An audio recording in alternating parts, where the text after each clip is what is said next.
కోహ్లీ ఏది ఉంచుకోడు, ఎవరిది వాళ్ళకి ఇచ్చేస్తాడు. నిన్న అయితే ఫ్రెండ్స్ కోహ్లీ చేసిన యాటిట్యూడ్ నిజంగా చాలా అయితే షాకింగ్ అని చెప్పుకోవచ్చు. Kings 11 Punjab versus royal Challengers Bengaluru ఆడిన మ్యాచ్లో అయితే ఈ సంఘటన చోటు చేసుకుంది. ఇక వివరాల్లోకి వెళ్తే ముందుగా బ్యాటింగ్ ఆడిన రాయల్ ఛాలెంజర్స్ బెంగళూరు ఊచకొత్త కోసింది అని చెప్పుకోవచ్చు అనమాట. 20 ఓవర్లకి 241 భారీ స్కోర్ చేసింది. అందులో విరాట్ కోహ్లీ అయితే 92 స్కోర్ వేశారనమాట. సూపర్ అనిపించింది. ఎప్పుడు కూడా విరాట్ కోహ్లీకి ప్రాబ్లం ఏంటంటే తను స్ట్రైక్ సరిగ్గా ఆడడం లేదు. 130+ ఉంది, 140+ ఉంది. సో వన్ డే బ్యాటింగ్ ఆడుతున్నాడు. ఇలాంటి వాళ్ళందరికీ కూడా కోహ్లీ బుద్ధి చెప్పాడు అని చెప్పుకోవచ్చు అనమాట. ఏమన్నా కొట్టాడు భయ్య.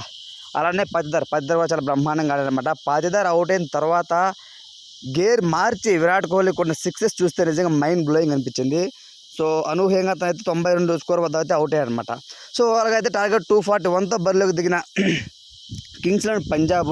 సో వెంటనే తను ఒక వికెట్ పడిపోయిన వెంటనే కొంతవరకు అయితే డల్ అయిందన్నమాట రన్ రేటు. కానీ జానీ బెయిస్టో కొంతవరకు పల్లెనిపించాడు.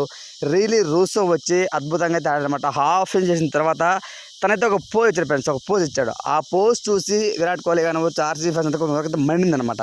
అరే ఏంటి తను ఒక హాఫ్ సెంచరీకి ఓ పెద్ద మ్యాచ్ విన్ అయిపోయిన స్టేట్మెంట్స్ అయితే పాస్ చేస్తున్నాడు, ఆ విధంగా అయితే పోషిస్తున్నాడు, అందరూ షాక్ అయ్యారు. కానీ అప్కమింగ్ నెక్స్ట్ ఓవర్లోనే రీలీ రూసో అవుట్ అవుతారనమాట.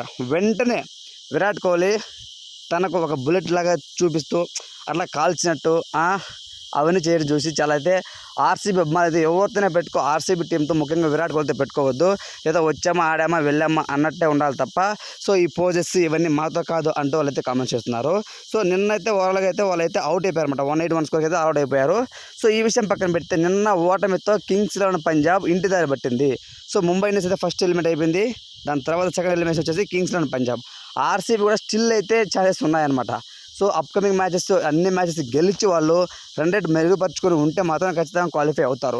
అలానే అట్ ది సేమ్ టైం పైన టీమ్స్ అయితే ఢిల్లీ క్యాపిటల్స్ కానివ్వచ్చు, సన్ రైజ్ కానివ్వచ్చు, చెన్నై కానివ్వచ్చు, ముఖ్యంగా లక్నో అండ్ ఢిల్లీ ఈ రెండు టీమ్స్ అన్ని టీమ్స్ అంటే అప్కమింగ్ మ్యాచెస్ ఓడిపోయి ఆర్సీబీ కానీ బాగా ఆడి రన్ రేట్ బాగా ఉండి గెలిచిందంటే మాత్రం ఖచ్చితంగా ఆర్సీబీ క్వాలిఫై అవుతుంది.